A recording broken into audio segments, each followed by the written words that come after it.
around 1962 or 3, President Shazar became the president of Eretz Yisrael. President Zalman Shazar, his old last name was Rubichov, which he shortened to Shazar, was a Zionist and a very secular person who had come from a Lubavitcher background and had, like many people, lost his way. And to be sure, he found his way back considerably. By the time he passed away, he was frum, keeping Shabbos, eating kosher, davening every day, and so forth. And he had a very, very special relationship with the Rebbe, very personal relationship with the Rebbe. But he certainly was a part of the Israeli left. And the Rebbe was very makar of him, and the Rebbe accomplished many great things through his help and intervention in building moistes and all kinds of things, and influencing the country and so forth. So Shazar became the president of Israel. And of course, you understand that in those days, and today also, a lot of frum Jews, a lot of religious Jews have big issues with Zionism and Zionists and the whole question of how it fits into the scheme of Yiddishkeit. And of course, the position of our Rabbeim is sort of on a very, very fine line, supporting the people and not the idea.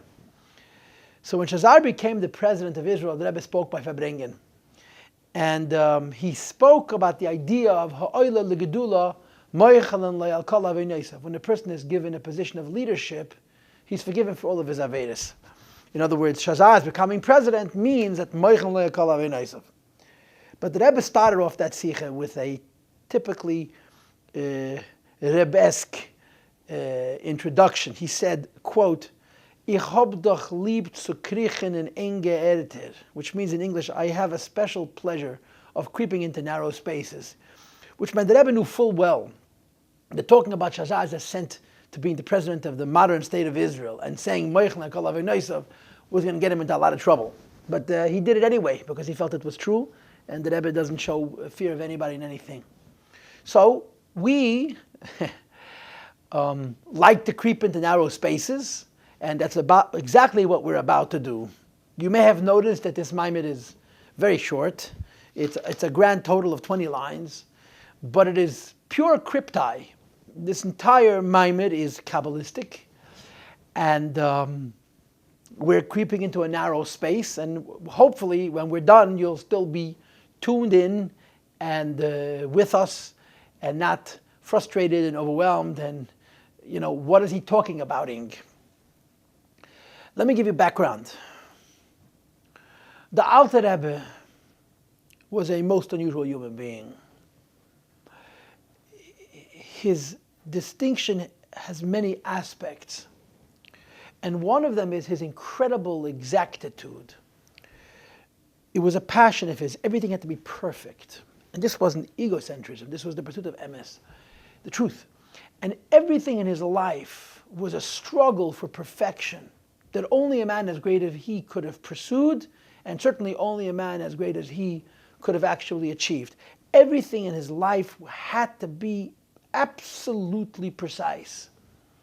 In fact, it's brought in the Siches that the Alter Rebbe's behavior was bedugma shel maila. In other words, the Alter Rebbe did things as things are done on high, because he was sort of like an in of Merkava, The Alter Rebbe would say this about his Rebbe. The Alter Rebbe said about the Mezitcher Magid, he says, my Rebbe wouldn't move a muscle, wouldn't move his hand, side mod goizer given la maila as a rukt on dem hand, unless they would decree on high that he should move his hand.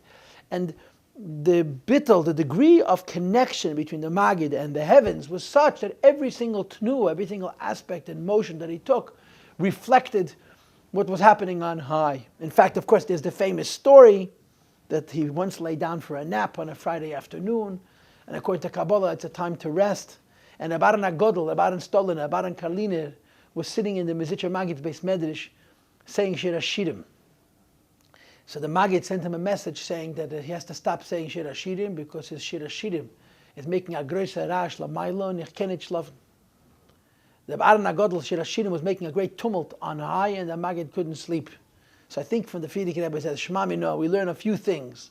That when you say Shir HaShirim, you make a ganze Shturim Lamailo, and that the Mezitcher Magid sleep is more important than a Baran HaGodel Shir HaShirim. Now what's the logic to that? And of course the answer to that is, Tzadikim sleep is Avodah, a Merkava Felakus. And from what we know, the Alter Rebbe was the same way. There was incredible exactitude and precision. Every motion and every moment and every act and every investment of self was incredibly precise and was bedugma shel maila. The previous Rebbe gives, for example, the Alter Rebbe's avodas hatefillah, Alter Rebbe's davening. It was exactly 2 hours, a half an hour till Shmoneh Esrei, a half an hour from Shmoneh Esrei, and half an hour the Shmoneh Esrei, because his azedet's man tefillah l'mayla. That's the time of davening on high. You'll see in the Maamar, what you have in Tanya called Eis Ratzon, auspicious times. The Eis Ratzon for tefillah shacharis is 2 hours, and the Alter Rebbe's davening was precisely 2 hours every single day. And there are innumerable examples of this obsession with exactitude in the Alter Rebbe's person. And one of those are his writings. The expression which the Rebbe used all the time, and it's not the Rebbe's original expression, this goes back to earlier generations, is L'shoinei hazahav from the Mountain Rebbe. The Alter Rebbe's choice of words and power of containment and exactitude in writing is consistent with everything else in the Alter Rebbe's life and perfection. Everything was very, very measured. You know, the people talk about the language of the Alter Rebbe Shulchan Aruch. Someone told me, someone who knows, that the Baditchev said that he writes like the Rif, like the Alphas in the Shulchan Aruch. And of course, this is most expressed in the precision that he invested in the Tanya that he spent so many years writing. And then, of course, the Alter Rebbe Siddur, that even the biggest Misnagdim admitted that there is no diktuk equal to the Alter Rebbe's exactitude, and so forth and so on. What's interesting is that, for whatever reason, the Alter Rebbe wrote very little Chassidus. The Alter Rebbe wrote much more halacha, the Shulchan Aruch and the Tshuvas. The Chassidus of the Alter Rebbe is really very limited in terms of what he wrote. Of course, he wrote the Tanya. He spent 20 years writing the Tanya.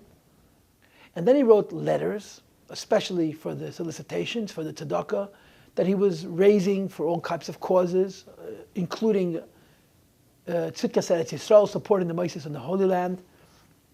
And he would usually write a letter, which was usually a maamar, an essay of Chassidus and Kabbalah, to send along with the Shaddad each season as a fresh piece of Torah to encourage people to support the causes that the Alter Rebbe was involved with. But for the most part, the Alter Rebbe did not write. When the Alter Rebbe passed away, his children decided to collect all the original manuscripts of the Alter Rebbe's own hand of Chassidus and publish them in the Tanya. And they did that. In other words, the Chassidus that the Alter Rebbe wrote himself is so, relatively speaking, limited that for the most part it fits into the Tanya. And they divided it into two parts, the Igeres HaKodesh, which are really letters, and then there are some essays, there are some more elaborate Maimorim, if you will, and the Kuntas Acharin, which is some more letters, but also notes. Like it says in the Akdam of the Tanya, that the Kuntas Acharin are notes that the Alter Rebbe was writing as he was preparing the Tanya. As the Alter Rebbe was writing the Tanya, he came across contradictions in Kabbalah and Kisvei Arizal and so forth. And the Alter Rebbe wrote for himself notes which are very, very cryptic, resolving these contradictions, and that's the Kuntas Acharin, especially the beginning of the Kuntas Acharin. But apparently there were some more manuscripts of original Chassidus the Alter Rebbe that I surmise, I can't say this with certitude, they simply did not have when they published the Tanya in Tov Kuf Ayin Daled, which is 1814, the year after the Alter Rebbe passed away. So when the Tzemach Tzedek printed the Torah Or, he included a few more, what's called Ksav Yad Admur Nishmas Yedin B'Yatzmei. As you see on the top of this page, Ksav Yad Kedesh Admur Nishmas Yedin. This is a maamar that the Alter Rebbe wrote in his own original pen. I don't know this for sure, and I probably shouldn't even suggest it, but I will nevertheless, that the reason this is not in the Tanya is because they simply didn't have it when the Tanya was published. So you have several pieces, I think there's two in the Torah Or, which are called Ksav Yad Admur Nishmas Yedin B'Atzmei. And of course, when you're reading a maamar from the Alter Rebbe that he wrote himself, it has that same degree of exactitude and condensedness, which is typical of him and consistent with his character and so forth. And that's why you have a 20-line maamar, which is essentially raw Kabbalah. And we're going to attempt it. This is the idea. We're going to try and learn this maamar and see if we can make something out of it that people can chew on and digest and benefit from. But before I move along, I just want to share with you another idea, which has to do with the Alter Rebbe's recitation of Chassidus. The Alter Rebbe, over the course of his lifetime, said thousands of discourses of Chassidus. Of course, mysticism, Pnimiyas HaTorah, Chassidus Kabbalah. The Tzemach Tzedek had 2,000 Maimorim. I suspect that there were some that he didn't have, especially from the earlier years. But the Alter Rebbe said thousands of essays, discourses, talks, thoughts, one-liners of Pnimiyas HaTorah, of Chassidus. And to be sure, for the most part, they're already published in Maamar Beiur, which is printed in the last 30 years, which is incredibly exciting. And all of that is oral, talks, discourses, lectures that the Alter Rebbe gave. Now, when the Alter Rebbe said Chassidus, he was in a trance in general, and often he would go into a very deep trance, such a deep trance that he would sometimes fall to the floor and kaiklanzach and roll.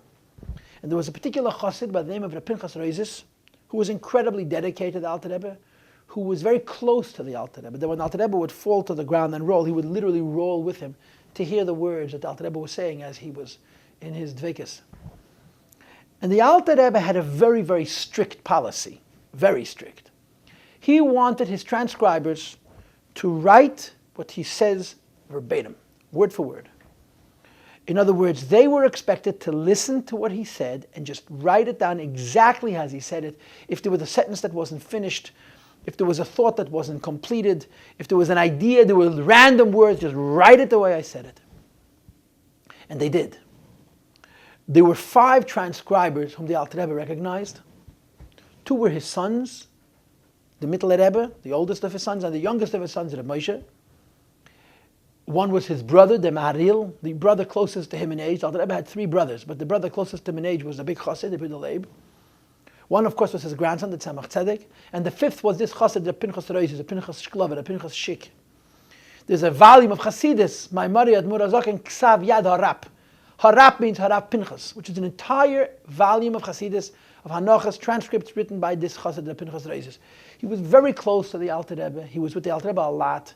And he was very, very dedicated to the Alter Rebbe. And his Chassidus is considered the most loyal to the original. In other words, more than anybody else, including the Mittel Rebbe and so forth, he was careful to transcribe what the Alter Rebbe said exactly as he said it, and the Alter Rebbe very much appreciated this.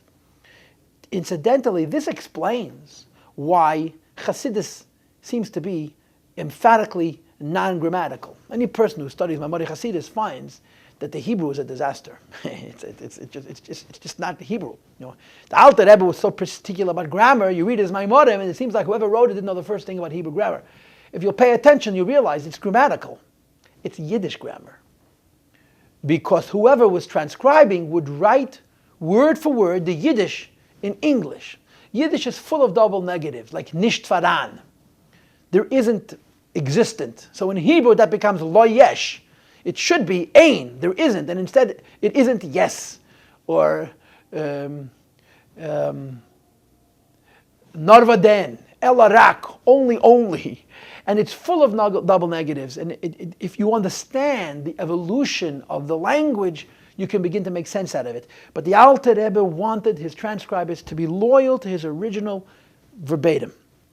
In fact, there's a famous story, it happened more than once, where the Alter Rebbe said a maimer.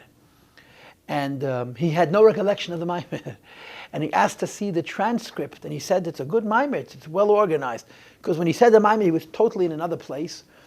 And when he read what he said and realized these were the precise words, the comment was, even though I was totally in the heavens, on earth, it was coherent, it was comprehensible, you could understand it. In fact, some of those Maimorim have notes that the Alter Rebbe, like it says in the Akdama of the Torah, that the Alter Rebbe looked over the Maimorim, and in some places he made corrections and so forth and so on. One of the more sensitive areas of the Alter Rebbe's life was that there was one chassid who was incredibly great.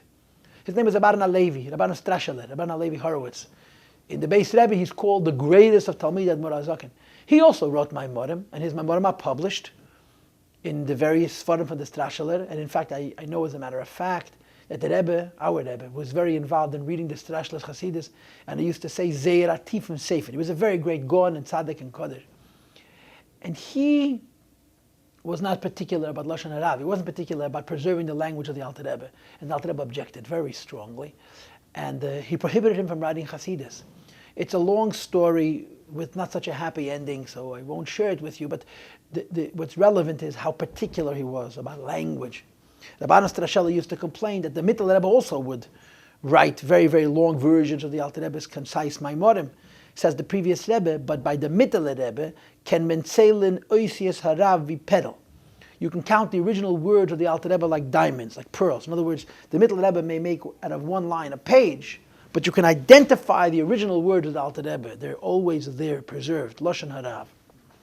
So the Alter Rebbe wanted that even his oral talks should be transcribed with incredible precision. In the Rebbe's diary, in the Rebbe's Rishimis, it says that the Mittel Rebbe said to his Chassidim, don't worry about language, just worry about content. But I saw Sichas from our Rebbe where he says only the Mittel Rebbe had that opinion. The later Rebbeim also felt that Lashon Harav is very important.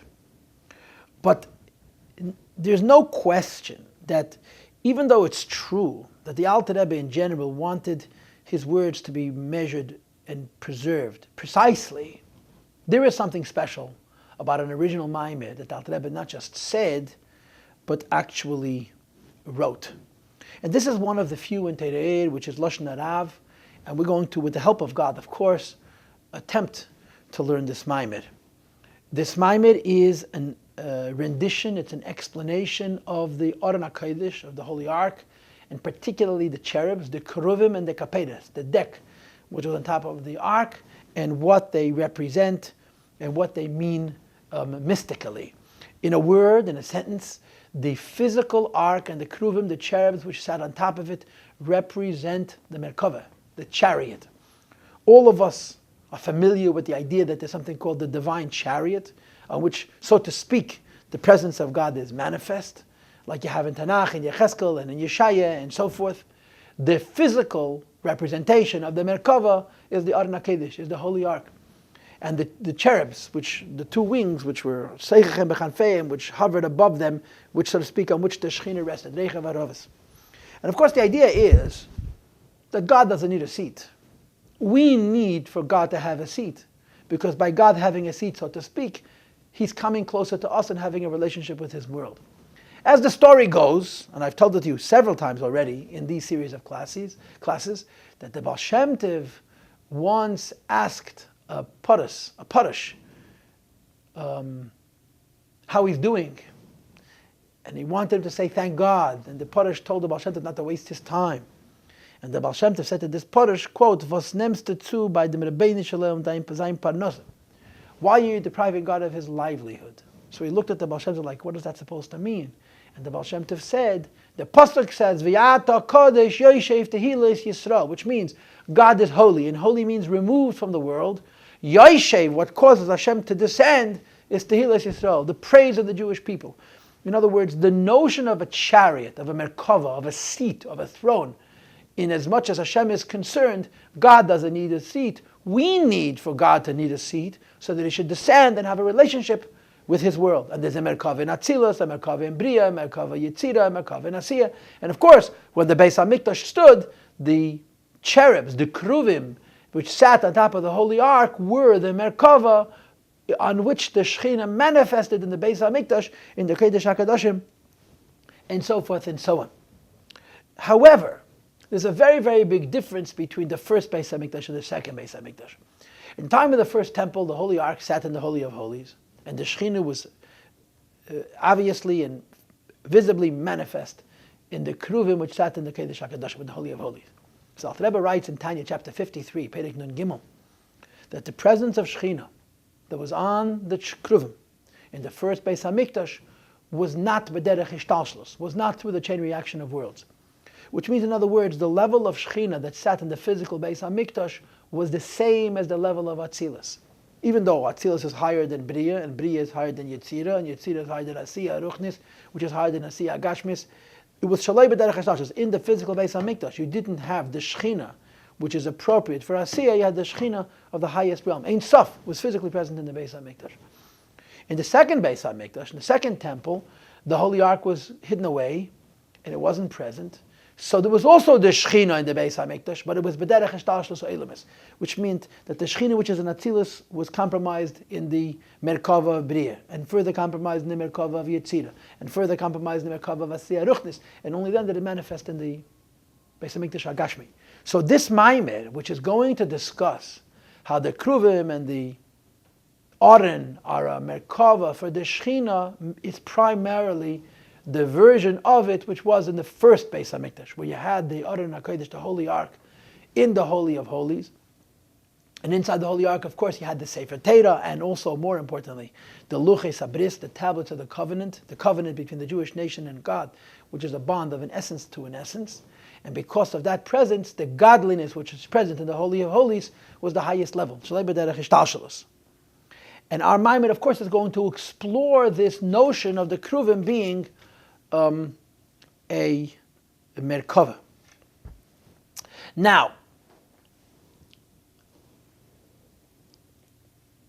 I already explained to you that the concept of a divine chariot or a throne room for godliness is not, God forbid, something that Hashem needs, that God Almighty needs. That would be foolish and also heresy.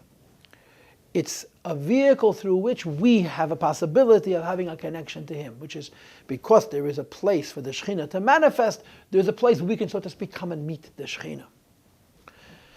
To be sure, that is, to a great degree, what Chochmas HaKabbalah is all about. Chochmas HaKabbalah is about worlds. And the concept of these worlds are levels, a chain reaction of steps, through which godliness is brought down from a higher level to a whole level. I didn't say God, I said godliness. God is everywhere and God is simple. Godliness, the light of God, comes down from a higher level to a lower level. And of course, the reason this is so significant is because there are mystical worlds and there are mystical seats for godliness to manifest, we can have a relationship with godliness. We can grow in our service of Hashem. We can be sensitized to experience alakus on some higher or lower, direct or indirect level, and so forth and so on. So all of this is very, very important to us. In other words, it's not just mysticism as a philosophy. It has to do with the idea that allows for man to meet God and godliness. And that's the concept of Merkava, and that's really the concept of worlds.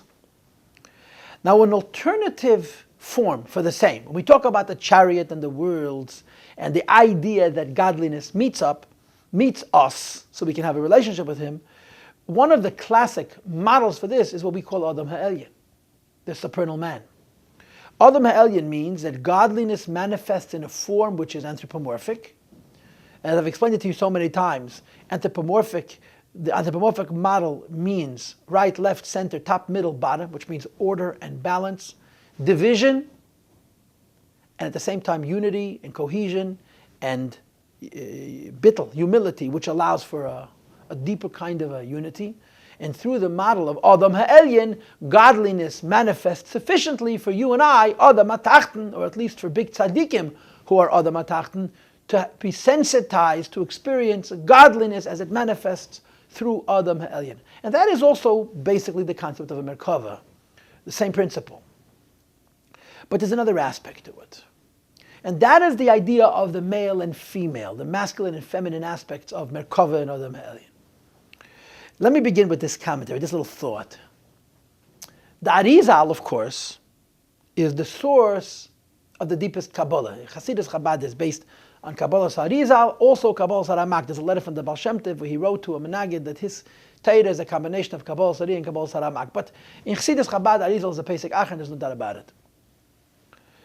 And of course, the Arizal's Kabbalah is very, very mystical. In other words, it's impossible to read. It's like reading abstract mathematics. And it's all about yichudim, marriages, unions, a higher level meeting a lower level, and producing children which descend into the next world. And then a higher level meets a lower level, producing children which reach into the next world. So the story goes that the Baal Shem Tov met the Arizal, and he objected. He says, why are you using a model to describe Ruchnius, which has a connotation which may be perhaps not sneistic? It infers something the opposite of modesty. So the story goes that Arizal took a pen, and he handed it to the Baal Shem Tov and said, Shraib du besser. If you think you can come up with a better model, by all means. In other words, as the Alter Rebbe says in Tanya, Nishtal Shlomehem, there is no other mashal. The masculine and feminine forms, which are the framework for how things descend from a higher level to a lower level, is unavoidable, because the physical manifestation of man and woman and the relationship between men and women are a symptom, nishtal shalomehem, come from the metaphysical forms of the same, and therefore they are the perfect allegory, the moshel mechuvan, to illustrate all of these ideas. So all of Ishtalshalos, all of Kabbalah, is about a seat for God, or godliness, a vehicle through which godliness comes closer to us for our benefit. It's called a chariot, it's called Adam, and it involves Yichudim, masculine and feminine, Mashpia and Makabel, over and over and over again. Now, I'm not going to go into the differences between the word Adam and the word Merkava and the word Yichudim. They're very different ideas, but they have this constant about them, that it's all about form through which godliness is brought forward, or as we like to call it, revealed and made available to someone on a lower level. When we talk about Yichudim, we talk about, so to speak, male and female, Mashpia and Makabel, it exists on every level. What we're used to from the Siddur is Kutchabrichu and Shchinte. Kutchabrichu is the male aspect, Kutchabrichu means separated, Shchinte means the female aspect, Shechina means manifest. Yichud, Kutchabrichu, with Shchinte is fusing godliness whose tendency is to be removed with godliness whose tendency is to be revealed and manifest. And of course, when you make a marriage like that, then higher levels of godliness are transferred to a lower level through the intermediate of Shechina. This is called Yichudim, male and female fusions, unities. So that something comes from a higher level to a lower level. And all of Ishtalshalos is a series of Yichudim from Mashpia and Makabel and so forth and so on.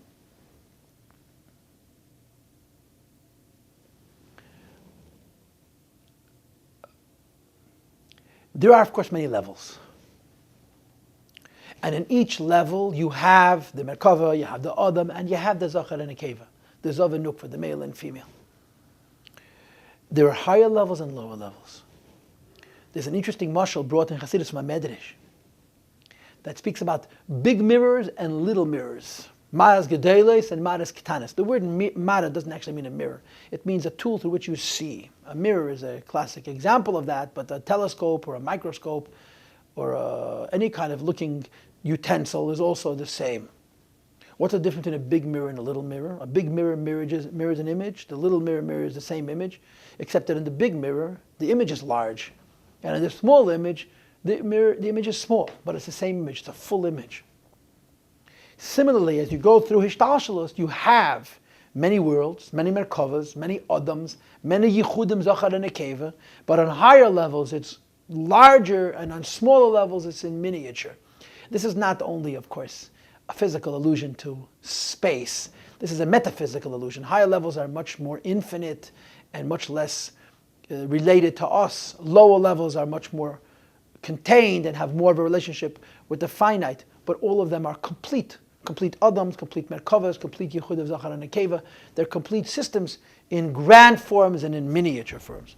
The simplest allusion to these differences is what we call Arech Ampin and Ze'er Ampin. Arech means the massive, the large countenance, and Ze'er means the miniature countenance. In other words, Arech and Zoh, Arech Ampin and Ze'er Ampin, are both Adam. They're both complete, complex systems of Adam. They're complete, if you will, chariots, Merkavas, through which godliness manifests from a higher level to a lower level. Arech is a keli for Ein Sof in a much more atzmiyasdik way. Ze'er is a keli for Ein Sof in a much more ha'ara, gilui, contained way, but they're complete systems. And it says in Chassidus from Kabbalah that the word Keruvim in Aramaic means kiravya, like a lad, like a little boy. And all of us know that the face of the two cherubs were a little boy and a little girl, which means to say that they are a Merkava, they are a chariot for godliness. And one of the cherubs has the face of a little boy, and the other of the cherubs has the face of a little girl, because they represent Yichud of Zachar and Nekeva, male and female, Kutchabrichu and Shechina, higher and lower, but in a miniature, like children. In other words, the Keruvim represented the Merkava, the Adam, the chariot, by which godliness has brought down from a higher level to a lower level, but in the Keruvim they're miniature, they're Ze'er, they're small, as opposed to Arech. And that's the translation of the word Keruv. It's translated in English as cherub. What is cherub? Keruv. What is Keruv? Cherub. What is cherub? Keruv. You don't understand? Say it a few more times. And it's just a funny little image, a human face with 6 wings or 4 wings. But it means keravya. It means Adam. It means merkava. It means a vehicle for the manifestation of godliness, which is diminished, miniature, so it has a closer relationship with us. And like any merkava, like any Adam, like any world, it has a masculine and a feminine aspect. And that's what the male and female keruv represent. The male keruv would be Zoh, the mashpia. The female keruv would be Shechina, would be Malchus, Knesset Yisrael. That's the makabel. And now the plot thickens. In other words, if you think until now I was complicated enough, you ain't seen nothing yet. In Kabbalah, we learn about Binyan HaMalchus. Any person who studied Chassidus about Rosh Hashanah knows that idea. And the idea is as follows. We've established the idea that the relationship between creator and creation has to do with Adam, a chariot, a form that brings forward godliness from a higher level to a lower level. We've also established, at least somewhat, that the process of bringing godliness forward from a higher level to a lower level involves mashpia, makabel, zoch, and a male and female. So it says in Kabbalah that the female's condition fluctuates. The makabel status changes.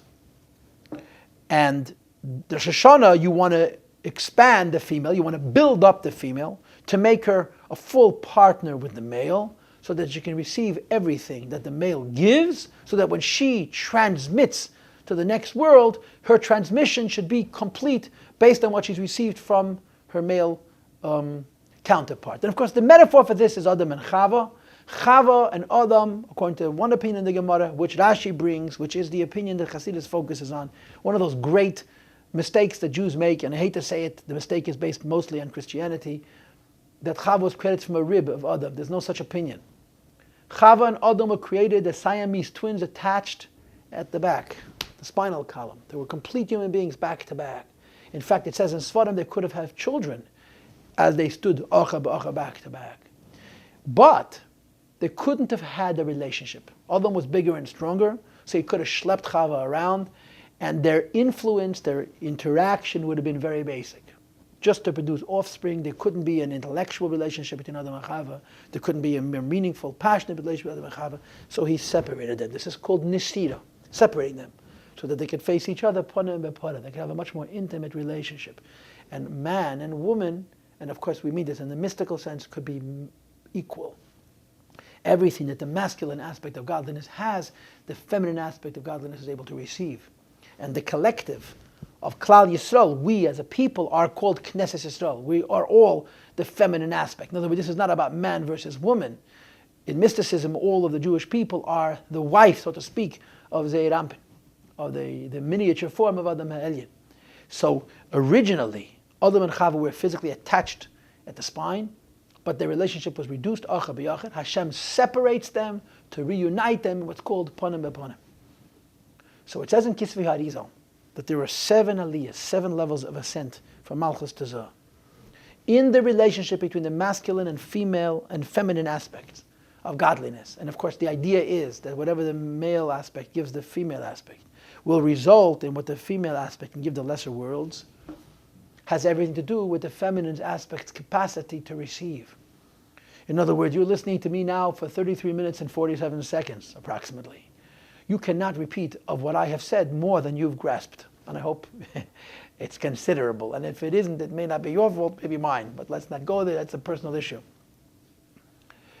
And if you were transmitted to somebody else, who would then transmit it to someone else, in each case, it's the story of broken telephone. You can't give more than you received. And you try to invent, then you distort. If you receive it all, you can give it all. If you've received 80%, the person after you can't possibly give more than 80%, and they may give less. So the 7 aliyahs HaMalchus, the idea of Malchus ascending is expanding and opening up Malchus to be, so that the feminine aspect, the makabel aspect of Adam HaElyon should be able to receive more. And the more she receives, the more she can give. And basically there's 3 levels of receipt.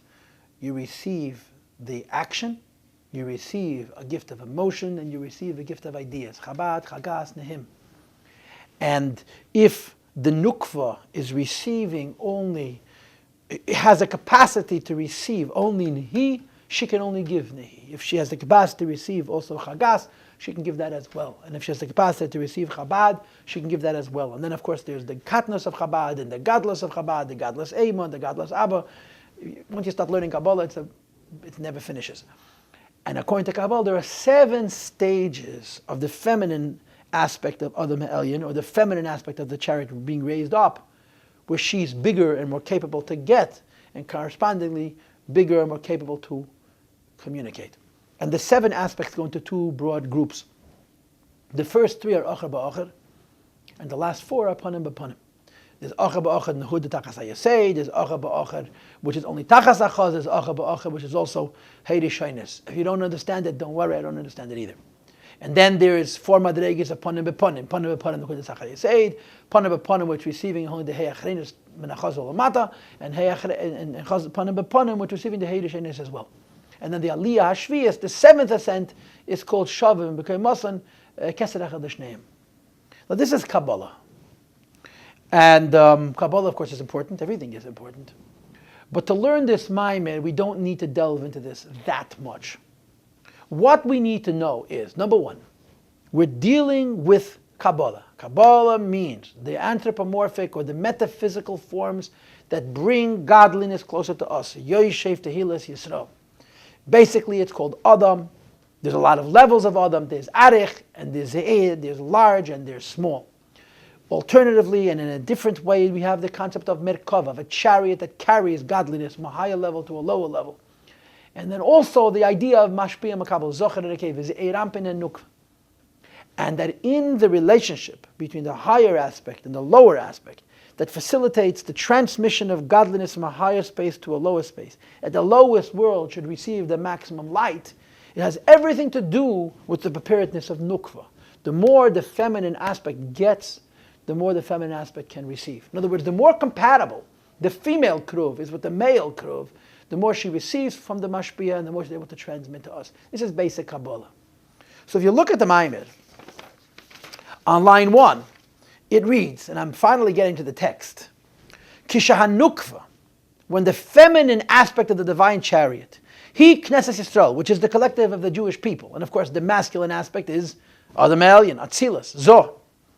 Oimedes Pamim Bepanim im Ze'er Anpin. It's face to face with Ze'er Anpin.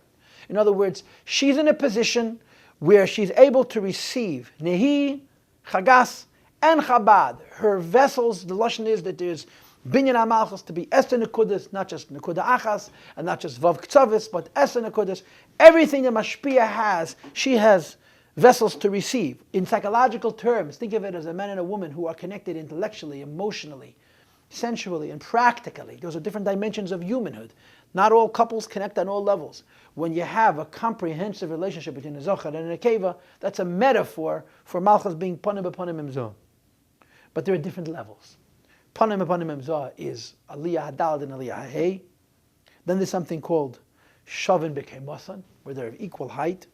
And when they're of equal height, Umekabel as Gamkin HaMeichin Da'avo, and then the feminine aspect is receiving from the masculine aspect, not just the Moichin of Zoh, but the Moichin of Avo. In other words, where mystically speaking, the female and the male are identical, but the female is still receiving and the male is still giving.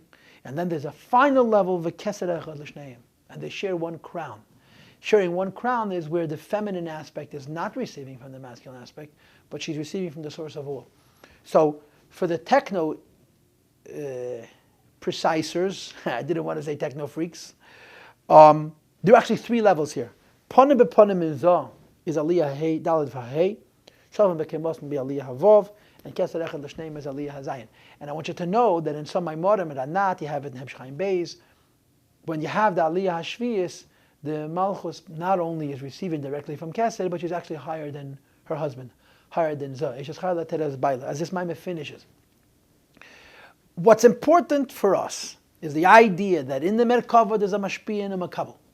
When the Mashpia and the Makabel are fully engaged, which is all about the Makabel's capacity to receive, it's called Panim B'Panim, Shavim B'Kei Masan, and the highest level of all is Kesed Echad L'Shneim, where they're both receiving from Ein Sof directly. Azani Kroi Machem. Then the male and female aspect are called brothers, equals. And of course the Rebbe says, V'zeh hoyai de Kabbalah satera Panim B'Panim. When the Eibishter gave us the Torah There was a transmission of godliness from on high to below.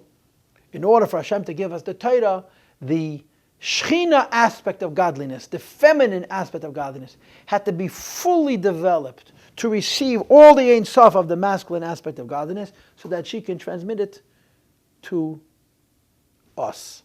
And this basically is called the Aliyah Hashishis, the 6th level of Malchus ascent. It was true by Adam and Chava before the original sin. It was true in the times of Shlomo HaMelech, like it says in Chassidus. It was true at Matan Torah. What's interesting is it says in Kisvei Arizal, and it says in Chassidus, Aliyah Hashviyas, which is called Kesed Hashem, has never happened. It won't happen until Mashiach comes. But Aliyah Hashishis, where the male and the female are exactly equal, except that the male is still the mashpia and the feminine is still the makabel, happened on a number of occasions, including at Matan Torah and Beklalos in the time of the first Beis HaMikdash in the Kodesh HaKadoshim. And that's what this Maamar is saying. The Cherubim, the physical cherubs and the physical ark, are a representation of the Merkava, the divine chariot. Yossi Tehillas Yisrael, godliness manifests on it. And there's the male and the female, and they're exactly the same size. Everything the mashpia has, it gives the makabel. Everything the mashpia gives the makabel receives and is giving it to us. In other words, when you have a first Beis HaMikdash and a ark with Holy of Holies, godliness is fully manifest in Asiyah, and it misham eiriyeta l'chol ha'olam kulei, that light makes the whole world a holier place. And we continue. V'hinei be'atzilus, the way the male and female aspects of Merkava exist up there in Atzilus, Nikraim Adam HaGadol, they're called the great man, or V'anpe Ravrevi, the large face. Lehiyes, to be, line 4 now, Ein Sof Melubish, that godliness should manifest Gam Bekelim in the vessels of Atzilus. And as a consequence, because the light goes into the vessels are one with the Ein Sof. That's what this means in this case. So Atzilus is called Adam HaGadol, as opposed to Adam HaKatan. Now, Beklalos, in general, we would call that Arich Anpin, the large face, as opposed to Ze'er Anpin, the miniature face. But understand, nothing is as it seems. In other words, Atzilus is not Arich Anpin. Atzilus is Ze'er Anpin, is a miniature face. But Atzilus, relative to Kruv, Keravia, which is the face of the boy and the girl, is considered large. In other words, you have 3 madreges. Arich Anpin is Keser, Ze'er Anpin is Atzilus, and Keruvim, Keravia, is godliness, also conforming to the Merkava model of male and female, in a lower realm, like a little boy and a little girl, which are, relatively speaking, an even smaller face. And that's what this Maamar is discussing. Vayedei ha'mishkanu beis hamikdash, in the tabernacle and in the temple, and we mean the first. Shetzimtzim shchinase ben beis b'adayar, mibein b'adayar, that the entire essence of godliness was contained in the space of 2.5 amas, 2.5 cubits, in the Holy of Holies, between the bars, the beams of the Holy Ark, and it was basiyah, the physical space. Ozai, so then, Nikrazun, the masculine and feminine aspects of the divine chariot that bring godliness forward from a higher level to a lower level, are called Anpizutri Begimara, a small face. Which is what the word Keruv means. Keruv means Keravia, like a little boy and a little girl. It's the same model, Mashpia Makabel, masculine and feminine, but it's in a reduced state. And the Maamar continues. All of us know that there's a phenomenon called Eis Ratzon, a special time, unique time. Like you have in Tanya chapter 12, you have in Tanya chapter 39, that the times of davening are special times. What happens during times of davening? In other words, particular hours in a day, there's a possibility for lower worlds to ascend higher. And Asiyah, during davening, ascends to Atzilus. In other words, when you daven, when you're supposed to daven, the effectiveness of your davening is far greater because there's an Eis Ratzon L'mayla. Lochein, this is why Yesh L'Kruvim, these cherubs have Knafayim Prusim L'mayla, wings extended upwards, La'oifef La'atzilus, which represent the notion of them, in quotes, flying up into Atzilus. Whatever the metaphysics, whatever the mysticism behind this means, but certainly it means that there are occasions when the Kruvim receive more godliness than on other occasions. The Kruvim were physical cherubs in the physical world, which were, as I explained to you before, not a chariot for the Shechina of Asiyah, but a chariot for the Shechina of Atzilus. because in the times of the first Beis HaMikdash, it was Shalei Kederach Seder Ishtalshalus, and this is especially true at those Itei Ratzon, those special times of davening, as indicates here. And we continue. Line 8 now. V'nei, and it is known, Shahazah, that the small face in Atzilus, the miniature Adam Elion's Eir Ampin, Hutach Lasirid Aser Ein Sof, is the end of the descent of the Ein Sof Mamayla Lamata from a higher level to a lower level. In Chassidus, there's an expression that the Eir Ampin is called Soif V'Gilui Elam Es Ein Sof. There's a lot of level of Ein Sof. And of course, the $1,000,000 question is, I didn't know infinity had levels. It either is or isn't infinite. And of course, the answer to that question is the infinity is the same. The vessels change.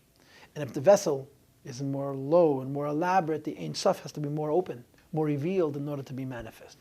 In other words, higher levels where the vessels are more sensitive, the Ein Sof, the godliness is more concentrated, which is called more etzem, more essence-like. And the correct translation of etzem, of Ein Sof, means godliness as it exists in relationship with itself, as opposed to a relationship with something other.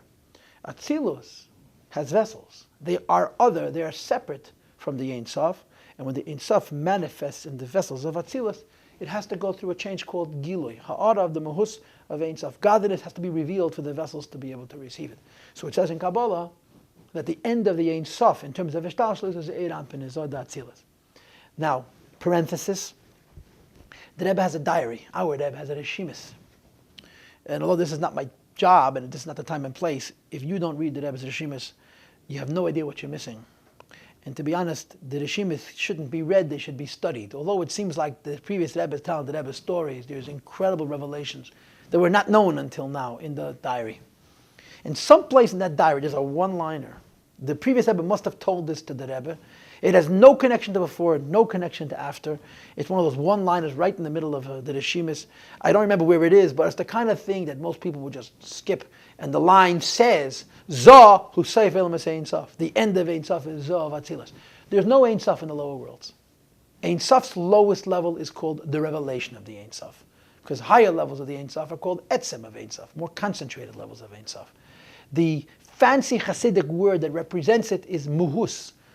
There's the etzem of the muhus of Ein Sof, and then there is the ha'ara of the muhus of Ein Sof. That's Atzilus. Bria would be only the mitzias of the Ein Sof. In other words, evidence of godliness, but not the actual experience of it. The end of Ein Sof is Zod Atzilus. That's just a fact. Says the Rebbe. But because Ein Sof has manifest in Zoh, and Zoh is Adam, Zoh is Merkava, Zoh is godliness as it's manifest, there's the possibility of godliness coming into the lower realms as well, and particularly into the Kodesh HaKadoshim and the HaKeruvim. L'hoi rachakach lebriya yitzir asiyah. It should later be able to shine into the lower realms, and ultimately shine in this world, and specifically in the first Beis HaMikdash, in the Holy of Holies, on top of the HaKeruvim. But this is Aidei HaNukva. It needs the feminine aspect. So Zoh, the Eir Ampin, is the masculine aspect of Atzilus, which is Seiv Gili, of Elam Es Ein Sof. And it's mashpia to nukva, malchus of Atzilus. And as I explained to you earlier, malchus of Atzilus is fluctuating. She has 7 aliyahs, 7 different possible relations with her husband, with Zeir Ampin. And the more prepared the nukva is to receive, the more wholesome is the hashpah from Zoh and malchus, and correspondingly, the more wholesome is the hashpah from malchus into the lower realms. And at the times of the Matan Torah and the Beis HaMikdash, there was aliyah shishis. Nukva was completely developed, ponim beponim, shavim became masan, to receive the maximum light from Zoh to mashpia it into the lower worlds. Shehi, that Nukva is emet atah, the lower mother, shehu moker bia, it's the source of the lower worlds, shabi Atzilus, which is in Atzilus. Says the Rebbe, now we translate the pasuk. We have just described how the Or and HaKedesh, the holy ark and its cherubs, represent the Merkava. They bring godliness forward from a higher level to a lower level, and they exist in Asiya, bringing godliness forward from Atzilus to Asiya. And we also understand that they have a male and a female aspect, because all of Ishtalshlus of godliness goes through this cycle of Yechudim, Kuchabrichu, Shchinte, male and female. The same is true of the HaKeruvim. So, he explained, first of all, why the HaKeruvim have extended wings. Not only because on those wings, Reichev HaRochev, Reichev HaKeruvim, Yeshev HaKeruvim, on top of those wings the Shechina rests, but because those Cherubim represent the idea that the Cherubim of Asiyah can skip all of Hishtalshalos and fly straight up into Atzilus. But there's another idea, and that is, of course, that the Cherubim have a male and a female, a little boy and a little girl. It's Adam in miniature. But there's another idea that the Rebbe wants to now explain. Because the Pasuk says, L'chein ksiv, that's why it says in the scripture, in the Pasuk, Keruv echad mikatzam mizeh, one cherub is at one end. And the Keruv echad mikatzam mizeh, when you read the Chumash that describes how they built the Aron HaKodesh, they built a box. On top of the box they put a deck. On top of that they did the cherubs, the Cheruvim. And the Cheruvim was supposed to be at the very tip, at the very edges of the kapedes on both ends. Now, technically, physically, that's simply logistics. That's how it was supposed to be. But the lashon is Keruv echad mikatzam mizeh, at one edge. Keruv echad mikatzam mizeh, at the other edge. Which means they should be as far apart as possible. Mystically, it's exactly the opposite. Keruv echad mikatzam mizeh, one keruv should be at the lowest edge of Ein Sof. Or Keruv echad mikatzam mizeh, the other keruv should be at the highest edge of Eilumis. So although physically, katzam mizeh and katzam mizeh means on the deck of the Aron as far apart as possible, mystically it means where the Ein Sof's very end meets Eilumis' very beginning. So Keruv echad mikatzam mizeh means the male cherub should be at the very bottom of Eilumis Ein Sof, which is Zoh. And Keruv echad mikatzam mizeh means the female Keruv should be in the very highest level of Nevirayim to be able to receive maximally what the Mashpiyah is giving. So in other words, the mystical translation of these words is technically the exact opposite of the literal translation of these words. Not as far apart as possible, but as close together as possible. Read it inside. L'chein ksiv, this is line 9. Keruv echad mikatzam mizeh, one cherub is at one edge. Hu ksei Ein Sof shebezoh, the very bottom of Ein Sof. Or Keruv echad mikatzam mizeh, the other cherub is at the other edge, meaning to say the highest level of what's going to be worlds. Mekeir, Bria, Yetzir, Asiyah, the very source of the lower worlds. Visharshem, and their root. Shabatzilos, as they exist in Atzilus. Shabislabesh, Bahem, Gamkein, that even in Nukva and Malchus should be manifest also. Ein Sof. Ayidei HaMechen Da'avah, through the more expansive and higher levels of reciprocals for godliness called Avah. Hanoisnim Beroish HaNukva, which place Eidele, higher godliness in the head of Nukva, Aidei Zah Baila, to her husband Zah, Derech Maiva Levad, in an indirect way, or without changing it, without just mamish, without being manifest mamish. Let me pause. Ze'er Ampin and Nukva are a mashpia and a makabel, and when their shavim became masan, Ze'er Ampin is a mashpia, and Nukva is a makabel, but there are things that Nukva receives from Ze'er Ampin that Ze'er Ampin isn't even a vessel for. So it's receiving them from Ze'er Ampin, but Derech Maiver, and it's passing through it without it being manifest. I'll say it to you very briefly. There's something called Moichen Dezoh, the brains of Ze'er Ampin, of the miniature face. Then there's the Moichen Da'avah, the brains of the more expansive face. When Zoh and Nukva are ponim beponim, Shavim became Muslim to be Makabel for Moichen, both of them, even though Zoh and Nukva are miniature, are not only receiving the full possibility of godliness in accordance with their own miniature level, but they're receiving a more expansive godliness from something which is higher than them, which is called Moichen of Avah, which is above Moichen of Zun. So it's still true that there's a male and a female. The male is giving, the female is receiving, but what the male is giving the female is not even the maximum of what the male is, it's something even higher than the male. And both of them are receiving fully from what's above themselves, but derech ma'ivir, in an indirect way. When I use the word indirect, I mean in a hidden way. When I say hidden is that it's not affected by the fact that it's passing through an intermediate stage. Kameshahu, as it would be, bizman she'ein shava b'kemos imei. When the female would be lower than the male, so the male would be getting more and giving the female less. For example, rak me'achas olamata kaneda, only from the chest down, which is the lower half of Zoh, which is being mashpiyat malchus. But in this case, they're panim bepanim, and they're shavim b'kemazim, and they're actually both receiving from Moichen, which is higher than themselves. Now, if that little piece of Kabbalah confused you, don't eat your heart out, don't worry about it. The key is to get the basic message of the Maamar. And the basic message of the Maamar, of course, is that in Kabbalah, there is a mashpia and makabel. The Cheruvim represent this model of Zochar and Nekeva, mashpia and makabel. And because of the two Cheruvim, godliness descends from a higher level to a lower level, and in the end reaches our world, which is the point. Line 13. Before we continue, we've explained three things about these Keruvim. Number one, why the wings extend upwards. Number two, why they're called Keruv. And number three, what is the meaning of Keruv Echad Mikotzah Mizeh, Keruv Echad Mikotzah Mizeh? They're at the very edge of Ein Sof, the very edge of creation, and they meet and they have a maximum engagement. Now goes another commentary on the Keruvim. V'akruvim nase miksha achas me'akapedes. The Torah says that you have to take one big block of gold and hack out of it the deck of the Yarden and the two cherubs. You can't weld it together. It has to be one solid piece of gold. And there's a mysticism for that. And the mysticism is shu b'chinas kesed l'shneihem. That ultimately, not only is the feminine aspect receiving everything the masculine aspect has to give, but that in fact they're both receiving from something which is higher than Adam altogether. In other words, the idea that the cherubs sit on top of a deck and they're made from one piece, this deck which is beneath the cherubs represents something higher. And ultimately it means where the feminine aspect is not receiving from the masculine aspect, but rather the feminine aspect is receiving directly from the Ein Sof. And as you'll see soon, ultimately, when Mashiach comes, the Aliyah Shviyas, the feminine source, which is higher than the masculine, is manifest, and it's all, so to speak, upside down.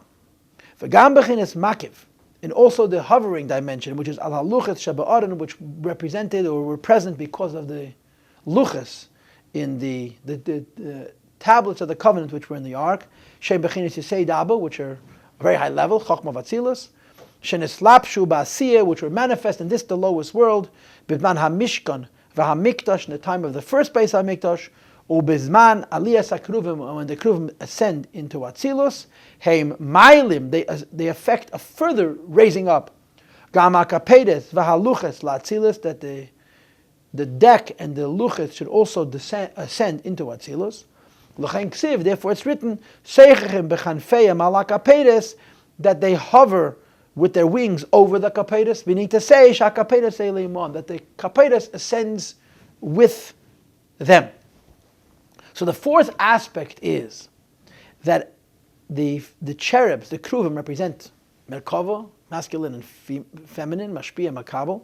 Ultimately, you're revealing a level which is completely higher than, say, the Ishtalshalos. I want to make it brief. I don't want to ignore it, but I just want to mention it very briefly. The Torah of Atzilus is represented by the Sefer Torah. The Torah of the Luchas is Ein Sof, higher than Atzilus. The reason the Shechina was manifest in Asiya without any regard for Hishtalshalos is because the Luchas reveal godliness which is higher than, say, the Hishtalshalos altogether. And as a result of the Luchas, the Keruvim were not only a Mashpia and a Makabel on the highest level, but there's a revelation of what's called Kesed Echad L'Shneim. But that was only when you had Aliyah Hashishis. Maximum meeting, so to speak, the masculine and the female aspect met on what was the highest possible level, that they're perfectly compatible, completely aligned, and Mashpia is giving Makabel everything. In fact, Mashpia is giving things to Makabel which are passing by B'derech Ma'ivir. And also the idea of Kesed Echad L'Shneim. However, v'achar HaChurban, when the Beis HaMikdash is destroyed, nistalku zun shebatzilus l'mkaima. The godliness, which is represented by the two cherubs in the physical world, went back to Atzilus.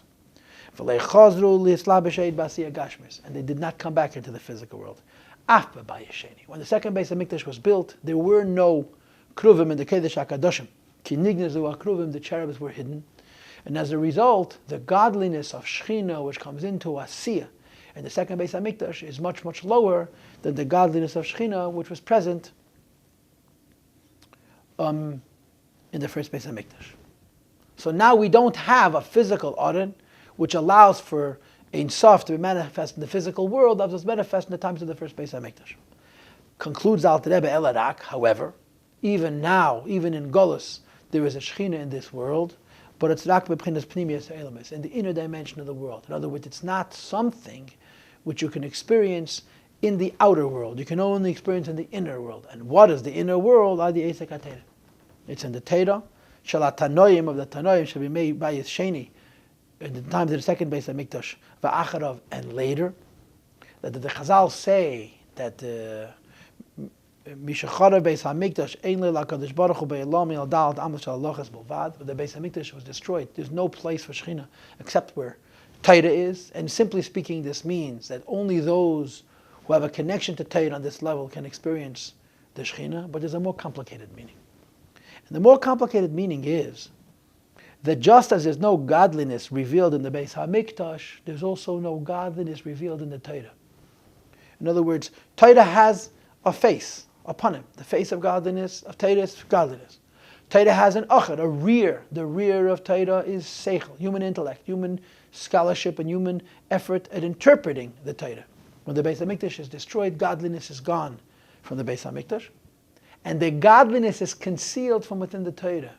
But the Tanoim and Amirayim interpret the Torah, and they're bisyageh, they toil, they work very, very hard to try and interpret the Torah. In other words, once the Ruach HaKodesh, when the godliness is removed, all that they have at their disposal to access the truth of the Torah is their minds, their intellect, and they work very, very hard, and they reveal B'halachas. They create new laws, Shem Pnimiyas Ratzon Ha'elyon, which is the innermost will of Hashem, Shalei Nizgala B'chochmei Allah, which was not revealed in the higher wisdom, Hu Torah Shebiksav. This is a classic example of Yidit Tzedach Aliyah. The Tanaim and Amirayim were in a Torah of darkness. So to speak, the Gili Alakus, the Nevuah, the Ruach HaKodesh departed after whatever it is, 40 years into Bayis Sheni, when Shimon HaTzadik passes away. And the Chazal no longer have the Ruach HaKodesh, the divine presence, or as it's called in many cases, the 10 miracles were gone. Chosru Chamisha Devorim, and on and on and on. And instead, what do they have? Torah Shebal Peh. In their darkness, they toil to interpret the Torah. Says the Alter Rebbe, when they interpreted the Torah and they revealed new halachas, they were not only revealing the godliness, which was revealed in the time of the first Beis Hamikdash, but something even higher. And this is what the Rebbe concludes, a woman of valor is the crown of her husband. The darkness caused the Tanoim and Amirayim to toil, to try and reach the truth of the Torah. And they invented, they created, they were what we call mechadesh, halachas of Torah Shebal Peh. Those halachas of Torah Shebal Peh, which are symptoms of the darkness that has to do with the departure of the Shechina, is actually revealing a level of godliness which was not even revealed in the times of the first Beis Hamikdash. And of course, when Mashiach comes, we'll see the advantage of Torah Shebal Peh over Torah Shebiksav. We'll see the advantage of Golus over Yula. We'll see the advantage over the feminine over the masculine. As I said to you earlier, this is what's discussed in Chassidus, that Aliyah HaShviyas has never been. Aliyah HaShviyas is where Malchus is higher than Zoh, and this is going to be when Mashiach comes. I hope that was comprehensive and useful, and if I may say so, interesting.